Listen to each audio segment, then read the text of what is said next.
My family disowned me after my girlfriend accused me of struggle snuggling her, and now they want to reconnect. My ex-girlfriend cheated on me, and after I found out and confronted her about it, she got scared and told nearly everybody we knew that I had struggle snuggled her to cover up her cheating. I was placed in custody during the investigation, however, I was released as there was no evidence. My parents had already disowned me, and most of my friends had distanced themselves from me. I wasn't even proven innocent by a jury, so my parents still believed me to be a struggle snuggler who had gotten lucky. My best friend began to help me behind their backs, and I ran away. I had nothing to lose, as nobody liked or even approached me, and my college barred me from attending lessons, only emailing me the work and bringing me in for exams. I went as far away from that town as I could and got an apartment after working in some community jobs for some money. I managed to sort of stabilize myself. I decided to change my name after a while because I came to hate looking at it for some reason. I still don't know why. This helped me start a new slate, and I made a few new friends when I went into university. Again, I don't know why I did this. I'm still in truckloads of debt and was incredibly poor looking back. I finished my degree in teaching and moved far away to a country on the opposite side of the globe where I now live. I got a nice apartment and settled down in my new job. Eventually, I met a girl who turned out to become my now wife. Initially, I couldn't trust her. I would flinch if she tried to touch me, or I'd start fidgeting when she got close. However, after realizing how much patience she had with me, I fell head over heels for her. She eventually gave birth to my twin daughter and son, whom I adore and will defend to the edge of the universe. Her family got used to me very quickly considering I was a foreigner and not very trusted. They treated me well, and I sort of remembered how a loving family actually is. Now I'm living in a nice house with both of my children and wife, and we're very happy.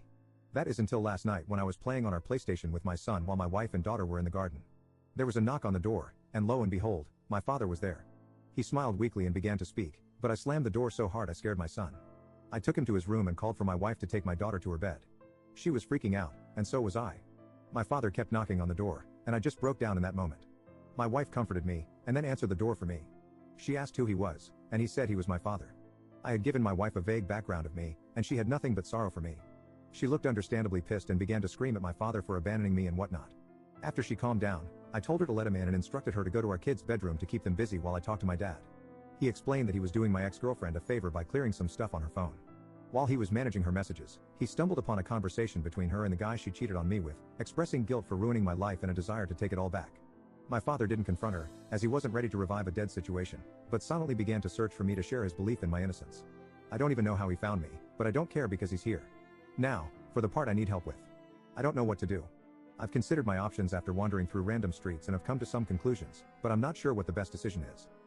I could turn him away, telling him to go back to our country, leaving me alone, or I could reconcile with him and meet my mother again for the first time in forever. Update 1. I visited my father in his hotel and informed him that I wouldn't reconcile with him or anything like that. He had tears in his eyes but was understanding. He mentioned that he had told my mother about her and cut my ex-girlfriend off from the family entirely. I asked him why there was still contact, as many of you questioned, and he explained that she apparently felt too guilty to really let us go. I'm not too inclined to believe it, as were many of you, but it's closure enough for me. Apparently, my mother didn't take the news too well and tried to get my phone number, but my father didn't let in. Not sure what I could really trust, given that I feel most of it is just a ploy to get me back into their lives, but after they threw me out onto the streets like a rabid dog, it just makes me sick. My son did end up asking who was at the door, but I told him that it was a colleague. I plan to tell both of them what happened to me in my past when they're older or going through tough times to let them know that I understand. We're all fine. It shook me up a bit, but I hope I have my father's word on him keeping my new life a secret. Update 2. I recently had an incident with my family involving them breaking a promise. It angered me incredibly, and after a lot of thought, I decided I would face them directly. I flew back to my home country and met with everybody involved, my mom, dad, brother, and even the girl who accused me. I was nervous, of course, but I was shocked when I realized I didn't really see them as family. I recognized them, of course, but I didn't see them the way I see my wife, kids, and in-laws. My mother started by breaking into tears and trying to apologize. I just felt disgusted by it. My father comforted my mother, and my brother was the one who kept his composure and initiated the conversation. He asked me how I was doing, and I responded by telling him to cut any small talk and that this meeting was on my terms. I told all of them that I was not looking for reconciliation, and I simply wanted closure. I made sure to tell them that I would call the police should they attempt to chase me. I asked my parents why they were so quick to abandon me, even though the police said there was no proof. They explained that they made a rash decision, and seeing me in custody broke their hearts. I called them out on it since they didn't try to stick up for me or anything. Then, I asked my brother why he never contacted me. He looked surprised and said that he did, but I just ignored him all that time. Turns out, he was right. My brother had tried hundreds of times to contact me and give me money to get me off rock bottom. However, he questioned why I never answered and assumed that I hated him because of what happened. Well, as it turns out, my mother had my contacts blocked on all of her phone plans as she paid for my brother's old phone plan.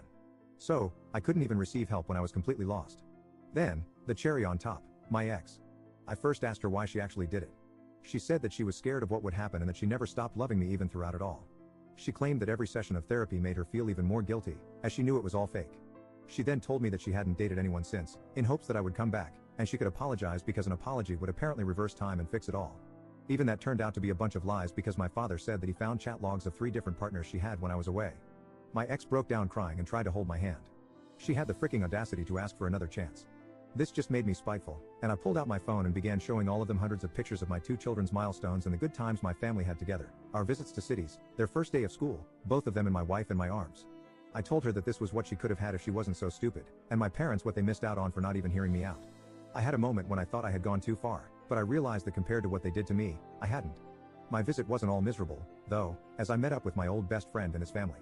They were happy to see me, and I was still grateful for them taking me in when it felt like the whole world was against me. I plan to return to the country one day to show my kids where half of their culture comes from. I won't let them anywhere near my family, though. As far as I'm concerned, my only family is my wife and her family, and my kids. I'd say it went pretty well.